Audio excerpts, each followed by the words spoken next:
So anyway, picking up where I left off, I wonder what this is. I have absolutely no idea why they have a dirt little stadium. I don't think they're racing horses in this thing. I wonder what this is for. Leave your questions and comments below if you have any idea what this is for. Again, I'm in the South Shore area and just taking a walk, and I came across this little gated thing. I want to say it's probably for horses, but I don't know. I'm not even going to try to imagine what this thing is for right now. So anyway, getting back to what I was saying. So I have a system. And it's not so much as a system, but more or less things to watch for when you're trying to get the services of a lawyer. One of the things I notice a lawyer is going to ask, before he even asks what your case is about, and he may ask what your case is about, but he's probably just trying to get a general feel for what it is that you're trying to do. But one of the questions that always come up is, what do you do for a living? And a follow-up from that question, he may ask it in one of several ways, but he's going to ask, somewhere along the lines, he's going to ask, how much money do you make? Now, he may not ask that directly. He may ask other questions like, how long have you been working in that profession? Because he's trying to get a feel for how much experience you have. Or he may ask something like, do you like that career? Do you think it's a good career? He's going to ask feeling questions to try to get a sense of how well established you are in your profession. He's trying to figure that out because he's trying to assess the value of he's trying to assign value to you. He's trying to figure out what's the potential. He's trying to figure out what your capacity is. So if you tell him that you're making, let's say if you tell him you're a doctor, then right off the top, he knows that you're probably making anywhere from $200,000, $300,000 a year, and he's going to want to represent you no matter what. I don't care what type of case you have. I don't care how bad, how shitty your case is. He's going to want to work with you because he knows you're a doctor and he can get paid. And that's one of the things I notice, is that they're always trying to figure out what your capacity is in terms of dollar amount, right?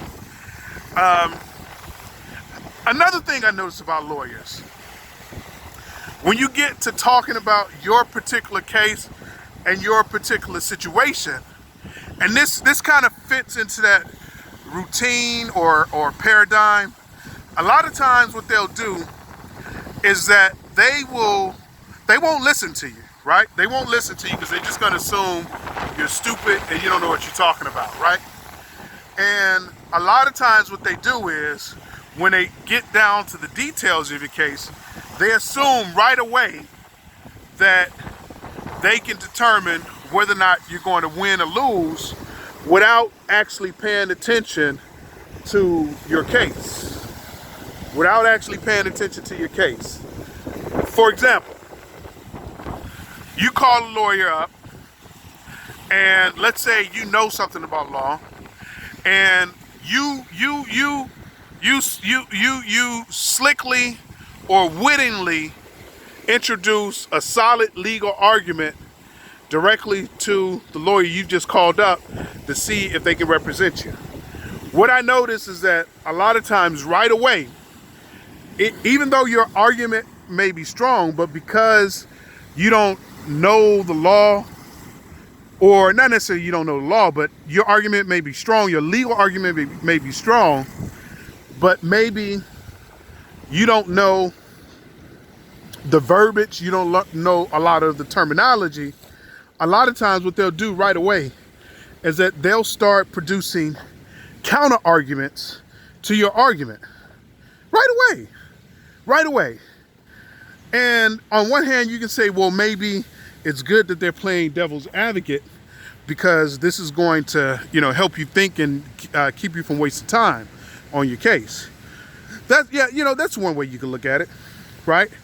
But the other way you can look at it is that instead of trying to produce counter arguments against your legal theory, maybe one of the things they could do is, number one, listen to you, and then number two, produce arguments or think along the lines of how they can help your argument succeed. So I guess what I'm saying, instead of arguing with your potential client, what they could do is they could actually introduce new legal theories, right? Or they can legal theories. A lot of people may not know what that means, but what they could do is that they could introduce new arguments or arguments that's going to complement the argument that you made, or they can introduce arguments that are better than the ones you made, right? But I notice right away what a lot of them do is that they fight with you right off the top. They fight with you right off the top. And half the times, they're not even listening to what you're saying. They're just so argumentative, and they want to just basically win a conversation when you're basically just calling them up just to see whether or not you can get them to represent you. So you go from calling a lawyer to see if you can get them to represent you, and right away, because you use one legal term or you produce an argument over the phone or in person, they argue with you. I'm like, this is the silliest nonsense I've ever seen in my life. I would think that you would want to be gentle with your potential client, and you would not only would you want to be gentle, you would want to guide them to your way of thinking. But nah, that's not what they do. So that's what I notice about a lot of lawyers, and I think they do that because they're stuck in a paradigm. They're stuck in a paradigm, and they're not used to dealing with people who, in this information technology age, have spent a lot of time reading the law, educating themselves on the law. So when someone introduces a legal theory in a slightly different way, or introduce something different from what they're used to, they don't know how to deal with it. And what they end up doing is that they end up arguing and fighting with you. So that's one of the things I notice about lawyers.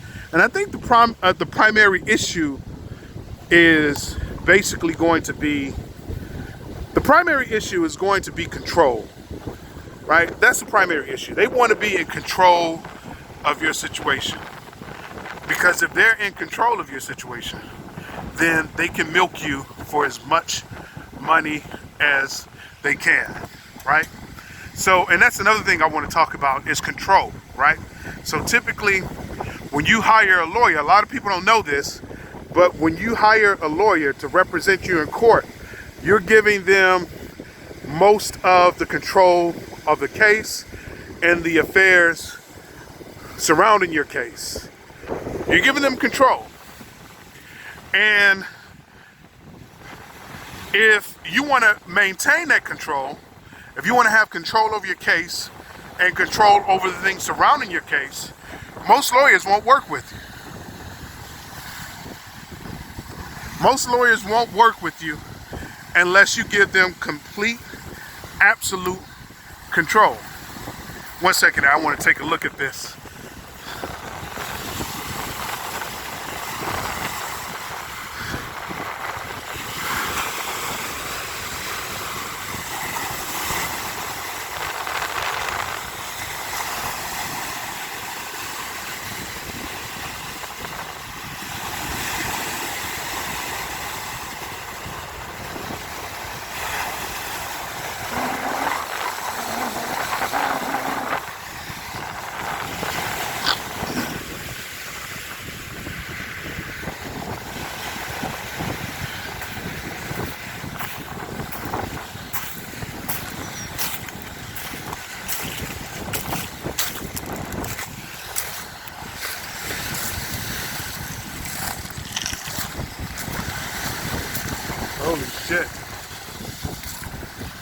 You see how close I can get without getting wet. Looks like I can get over here.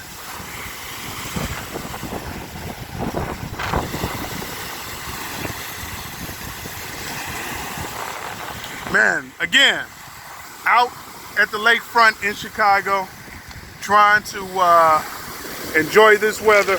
Oh shit! It's time to step back. It's getting kind of violent.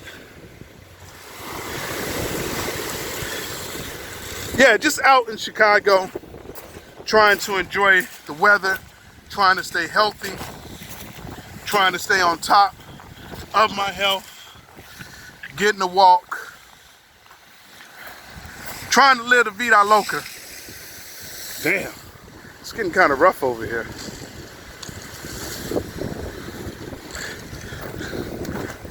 So, yeah, so control becomes an issue because control is going to be the one determining factor on how much money a lawyer can make off of you. If they have little to no control, they can't make that much money off of you. So if you ask a lawyer, or if you tell a lawyer that you need his assistance, you need his services, but you want to maintain control of your case, they'll never work with you. They're going to say that that's a non-starter right off the bat. The minute you try to exert control in your own case, that's when they're going to stop working with you. Now, some lawyers tell me that they don't like to work with, and basically the law allows you to work with a lawyer without the lawyer fully representing you. In some places it's called unbundled services. And in Illinois, I think they call it unbundled services, but Illinois has Supreme Court rules that specifically allows a lawyer to provide services to you without fully representing you. So that's the law. That's what the law says, right? That's what the law says. So the minute you try to do that, they're going to say, no, I'm not going to do that. I'm not going to do that. Now, some lawyers don't want to do that because they fear, some lawyers fear that if they do that, they could risk losing their license for working with pro se litigants. I don't understand that. To be honest with you, I don't understand that argument because the law basically says that they can do it. So how they're going to lose their license because they looked over your paperwork to determine whether or not it's legally sufficient is beyond me. Even the law, if you go to Illinois Supreme Court rules, I forget which one it is, but if you go to the Illinois Supreme Court rules, it's going to tell you that the lawyer is not responsible for your filings and for your arguments if they were operating in an unbundled fashion. The reason they don't want to do that is because you're going to be in control. And because you're in control, like anybody else, no different from you hiring a guy to paint your porch, no different from you hiring a mechanic, you can basically tell them exactly what you want. You can actually give them tasks and jobs to do, right? But that's not what they want. They want to be in 100% total control of your case. And the reason they want that is because they want to make as much money off of you as they possibly can. That's why they don't want to work with pro se litigants. That's why they don't want you to have any control over your own case. So I'm going to figure out how to get out of the park now, but that's it. Leave your questions and comments below. Let me know what you think. Let me know if you've had experience with working with lawyers. Let me know what your experiences are when you've hired lawyers to work on a case with you. And if you're the one rare person who has had lawyers assist you without representing you, let me know. I want to hear from you. I want to know how you were able to accomplish that. I know that there's one lawyer that might assist you, who might provide you legal information. I think he's called the 99-cent lawyer, and I've seen videos of him on YouTube. But you know, for the most part, most lawyers won't work with you. And if you're the one individual out there who's retained the services of a lawyer as a pro se litigant, I want to hear from you, right? Leave your questions and comments below and let me know what that was like. Thanks for watching. Please like, share, and subscribe.